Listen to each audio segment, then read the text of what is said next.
Imagine a moment when words fail, not because they aren't available, but because they would serve no purpose.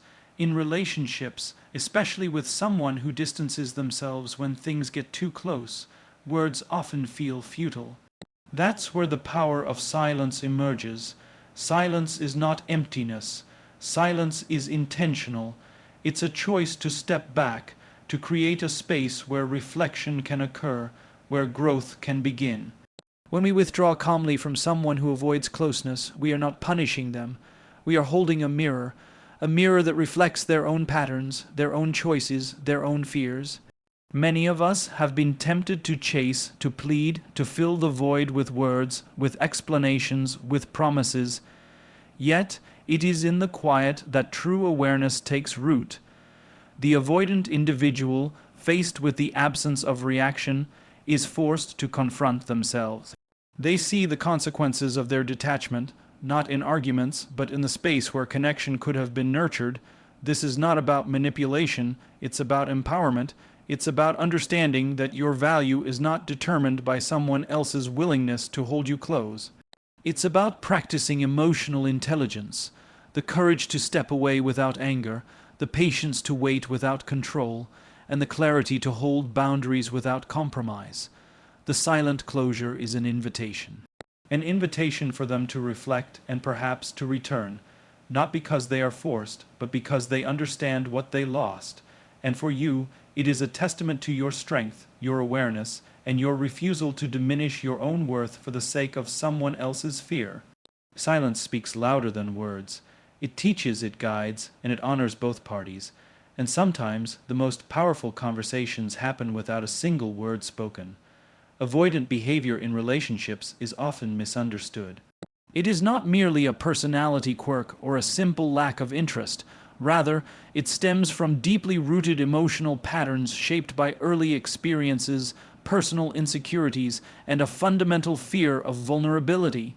People with avoidant tendencies often develop a strong desire for independence and self-reliance, which can manifest as emotional distance. This behavior is usually a protective mechanism, a way to shield themselves from potential rejection, disappointment, or emotional overwhelm. By keeping others at a distance, avoidant individuals feel a sense of control over their emotions and the relationship, reducing the risk of being hurt. This need for control does not mean they are incapable of attachment or care, but it indicates that intimacy is often experienced as risky and uncomfortable rather than naturally fulfilling. Avoidant behavior is closely linked to attachment theory, which suggests that early experiences with caregivers shape the way individuals approach relationships. If someone experienced inconsistent care, emotional unavailability, or rejection during childhood, they may internalize the belief that closeness is unsafe. As a result, they learn to suppress their emotional needs, minimize dependency, and maintain distance in adult relationships. This manifests as a pattern of avoidance, where affection, vulnerability, or deep emotional engagement triggers discomfort. Even when they desire connection, the fear of being overwhelmed or losing autonomy can override that desire, resulting in behaviors such as withdrawing, deflecting, or keeping interactions superficial. Communication patterns of avoidant individuals often reflect their internal struggle. They may appear emotionally distant, reluctant to discuss feelings, or hesitant to commit. While these behaviors can be frustrating to partners or peers, they are usually unconscious strategies designed to maintain emotional equilibrium. Avoidants may respond to closeness with subtle deflection, changing the subject, or diverting attention to neutral topics. They might also physically withdraw or create busy schedules to avoid prolonged emotional engagement. Understanding this helps to reframe these behaviors not as a lack of care, but as a coping mechanism rooted in the need for emotional safety. Recognizing that avoidance is protective rather than punitive is crucial for approaching these relationships with empathy and clarity. Avoidant individuals also struggle with emotional regulation. When faced with intense emotions, they may feel overwhelmed, anxious, or threatened. This can lead to a heightened desire to retreat, suppress feelings, or detach from situations that evoke vulnerability. Over time, this pattern can create a cycle where avoidance reinforces emotional isolation, and the lack of connection reinforces fear of intimacy. It is important to note that avoidance is not static. People can learn to navigate their fears, develop healthier attachment behaviors, and engage more openly in relationships. The key lies in self-awareness and consistent, non-judge, mental reflection on emotional triggers and coping strategies. Another dimension of avoidant behavior is the tension between desire for connection and fear of dependency. Avoidant individuals often genuinely desire intimacy, love, and companionship, but the idea of being deeply dependent on another person can feel threatening. This creates an internal push-pull dynamic, where they oscillate between approaching and withdrawing. They may seek closeness in controlled, measured ways, but any perceived threat to autonomy can trigger emotional distancing. Understanding this dynamic allows partners, friends, or colleagues to approach relationships with patience and insight, recognizing that what appears as rejection is often self-preservation rather than deliberate harm.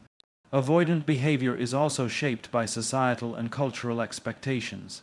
Many environments value independence, self-sufficiency, and emotional stoicism, which can reinforce avoidant tendencies.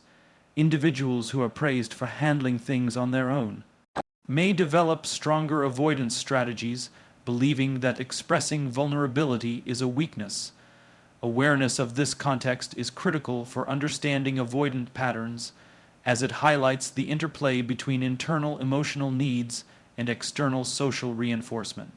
In essence, avoidant behavior is not a simple refusal to connect, but a complex strategy balancing the need for closeness with the fear of emotional exposure. By studying these patterns carefully, we can better understand the motivations behind avoidance and learn more effective ways to engage, support, and communicate with avoidant individuals. Silent closure is one of the most understated yet powerful tools in managing relationships, especially with individuals who exhibit avoidant tendencies. It involves intentionally withdrawing communication, not as a form of punishment, but as a conscious decision to protect one's emotional well-being while allowing space for reflection. Unlike overt conflict or confrontation, silence communicates without words. It signals boundaries, self-respect, and the recognition that emotional engagement must be mutual to be meaningful.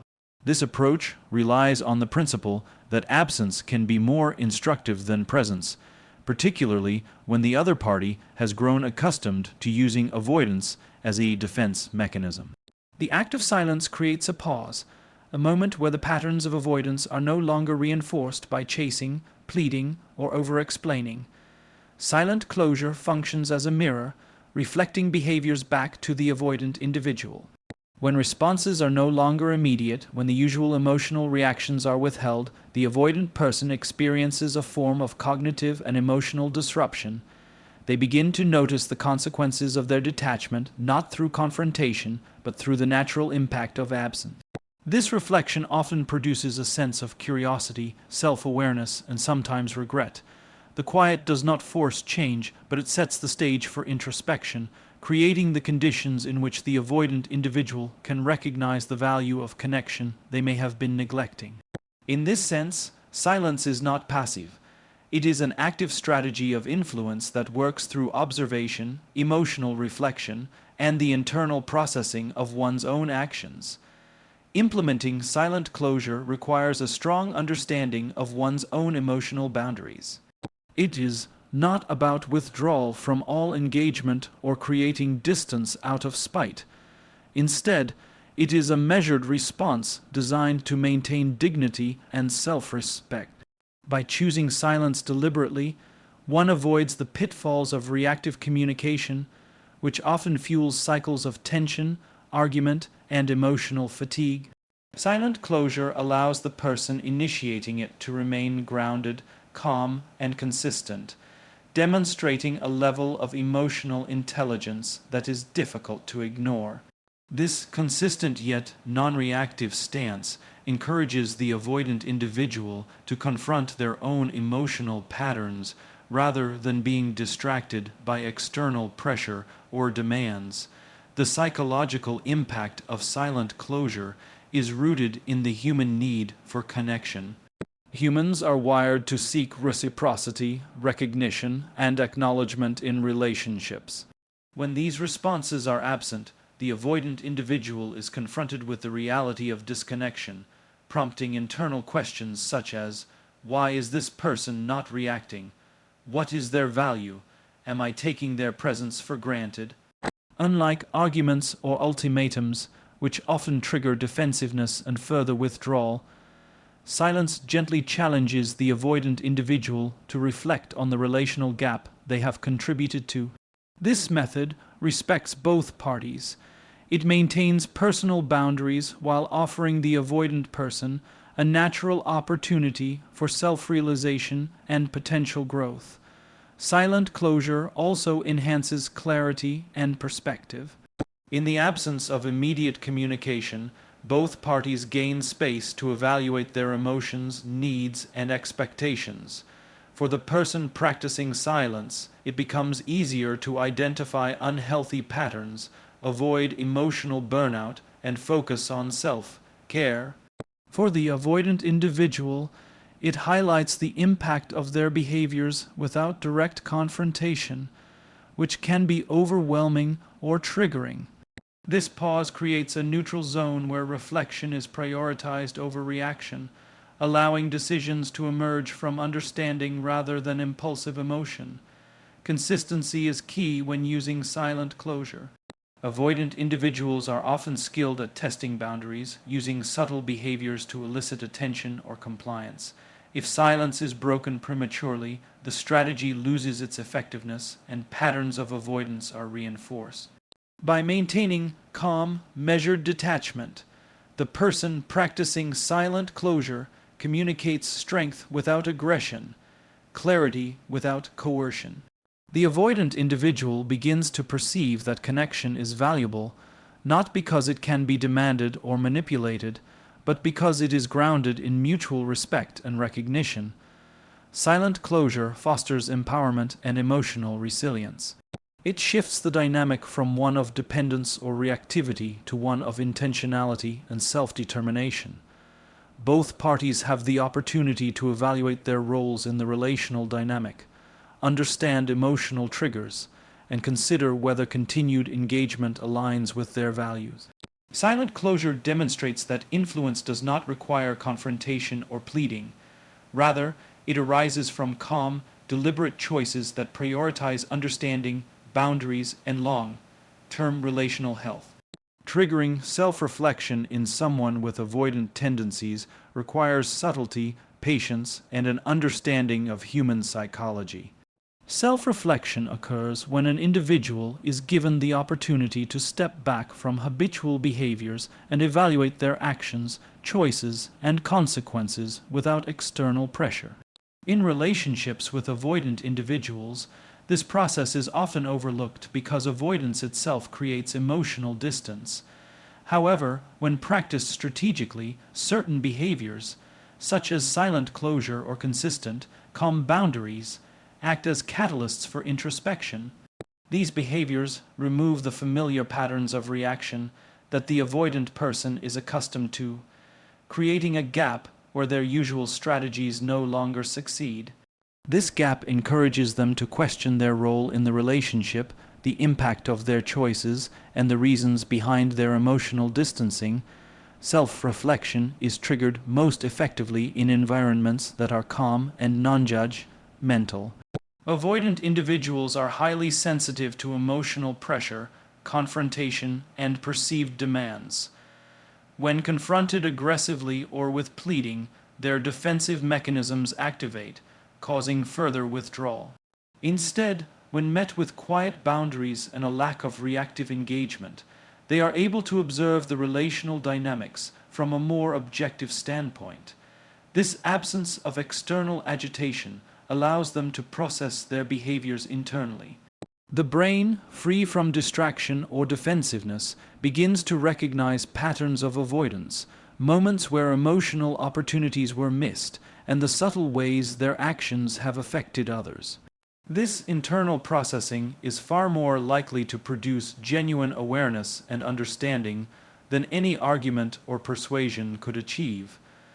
The psychology behind self-reflection in this context is rooted in the human need for connection and reciprocity. Even individuals with avoidant tendencies experience discomfort when a relationship lacks balance or acknowledgement. When someone they value stops reacting in predictable ways, the avoidant person experiences cognitive dissonance, the uncomfortable tension between their desire for connection and the reality of distance created by their behavior. This tension naturally prompts self-inquiry. Why am I feeling this void? What have I contributed to it? How did my actions, or lack thereof, shape this outcome? By withholding immediate reaction, the other party creates an environment where the avoidant individual is compelled to explore these questions internally rather than being told externally. Another aspect of triggering self-reflection is demonstrating consistency and emotional neutrality. Avoidant individuals often test boundaries to gauge interest, commitment, or emotional strength. If reactions are inconsistent, self-reflection is disrupted because the avoidant person focuses on manipulation or control rather than introspection. By maintaining calm and steady behavior, the other party signals that their presence and attention are deliberate, not contingent on emotional provocation. This consistency encourages the avoidant individual to confront their own behaviors because it removes the distractions of manipulation or emotional games. The result is a clearer path to understanding themselves and their patterns, which may eventually lead them to take responsibility for their actions. Self-reflection also requires time. Avoidant individuals rarely achieve insight instantly.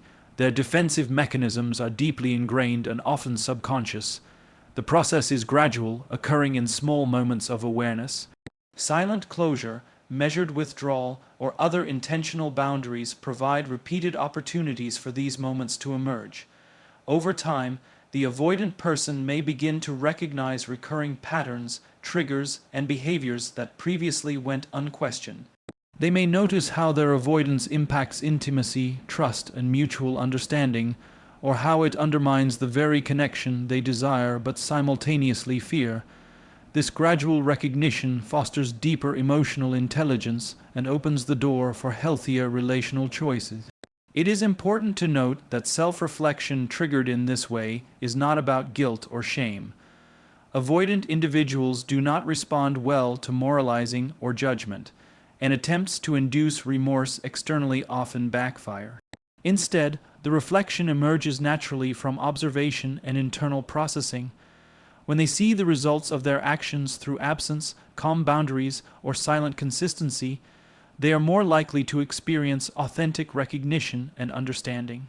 This recognition is empowering because it comes from self-realization rather than external coercion, increasing the likelihood of genuine behavioral change or renewed engagement.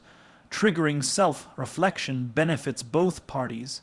The person establishing boundaries gains clarity and emotional strength, while the avoidant individual gains insight into their patterns and consequences. This dynamic fosters mutual growth and encourages healthier interactions in the future. The process highlights the principle that meaningful influence in relationships is rarely achieved through force or argument. Rather, it arises from patience, consistency, and creating conditions that allow the other person to engage with themselves honestly. Self-reflection, when nurtured thoughtfully, becomes a tool for transformation, turning avoidance into awareness, distance into understanding, and emotional detachment into potential connection. Empowerment, in the context of relationships with avoidant individuals, begins with self-awareness and self-respect. It requires recognizing one's own needs, emotions, and boundaries, and asserting them consistently without guilt or fear. Empowerment is not about controlling or manipulating the other person. It is about taking ownership of one's emotional life and refusing to compromise one's well-being for the sake of someone else's fears or avoidance. When dealing with an avoidant individual, empowerment manifests as the ability to make conscious choices about engagement, to step back when necessary, and to maintain personal integrity regardless of the other person's reactions. This self-assertion communicates a clear message. Emotional connection is reciprocal, and respect for boundaries is non-negotiable. Empowered individuals demonstrate that their presence is a choice, not a convenience, which subtly shifts the dynamic from dependence to mutual responsibility. Emotional intelligence is closely tied to empowerment, as it provides the tools necessary to navigate complex relational dynamics. Emotional intelligence involves self-awareness, self-regulation, empathy, and social skills, all of which are critical when engaging with avoidant individuals. Self-awareness allows one to understand personal triggers, vulnerabilities, and patterns of reaction, preventing impulsive responses that might reinforce avoidance or escalate conflict. Self-regulation ensures that responses remain calm, consistent, and intentional, even when provoked or emotionally challenged. This creates a stabilizing influence that contrasts with the often reactive patterns of avoidant behavior, providing a safe environment in which both parties can reflect and grow. Empathy plays a nuanced role in empowering interactions. It is not about excusing avoidance or tolerating repeated detachment without consequence. Rather, it is about understanding the underlying fears and coping mechanisms that drive the behavior. Recognizing that avoidance is often rooted in fear of vulnerability or past emotional wounds allows one to respond thoughtfully rather than reactively. Empathy paired with firm boundaries communicates strength. It signals understanding without sacrifice, compassion without compromise. This balance is essential, as overly empathetic responses without boundaries risk reinforcing avoidance, while strict boundaries without understanding can create unnecessary conflict and emotional disconnection. Social skills, another component of emotional intelligence, are essential in expressing needs clearly and maintaining relational balance. Empowered individuals leverage social skills to communicate expectations calmly, set consistent boundaries, and navigate conversations without confrontation. They model healthy relational behaviors, demonstrating that emotional expression, respect for boundaries, and accountability are possible even with someone who struggles with closeness. Through consistent practice of these skills, the avoidant individual observes alternative patterns of engagement and gradually internalizes the value of mutual respect and emotional attunement. Empowerment also involves the courage to step away when necessary. This step is not an act of abandonment, but a recognition that maintaining emotional equilibrium sometimes requires distance. By stepping back thoughtfully, an individual signals that connection is valuable, but not at the expense of personal well-being. This choice reinforces self-respect and provides a live example of emotional intelligence in action, understanding the relational dynamic, anticipating potential triggers, and responding in a manner that promotes clarity rather than chaos. For the avoidant individual, this distance can serve as a catalyst for reflection, fostering self-awareness and potentially motivating a reassessment of their own behavior. Maintaining empowerment and emotional intelligence over time requires consistency and resilience. Avoidant individuals may test limits, attempt to draw reactions, or engage in patterns designed to provoke emotional responses. By remaining grounded, the empowered person demonstrates that emotional equilibrium is achievable even under challenging relational circumstances. This consistent behavior cultivates an environment in which avoidance is met not with frustration or pleading, but with calm clarity. It allows the avoidant person to encounter consequences naturally, encouraging internal processing without external pressure or manipulation. Empowerment and emotional intelligence together create a relational dynamic based on mutual respect, reflection, and growth. They shift the focus from reactive patterns, chasing, pleading, or emotional dependence, to proactive choices rooted in understanding, boundaries, and self-worth. The empowered individual is not defined by the avoidant person's behavior, but by their own commitment to emotional integrity. This approach nurtures a healthy balance of autonomy and connection, demonstrating that influence in relationships is derived from clarity, calm consistency, and strategic emotional engagement, rather than force or coercion. By practicing these principles, both parties have the opportunity to evolve, one through modeling strength and emotional awareness, the other through observing, reflecting, and potentially embracing healthier relational patterns.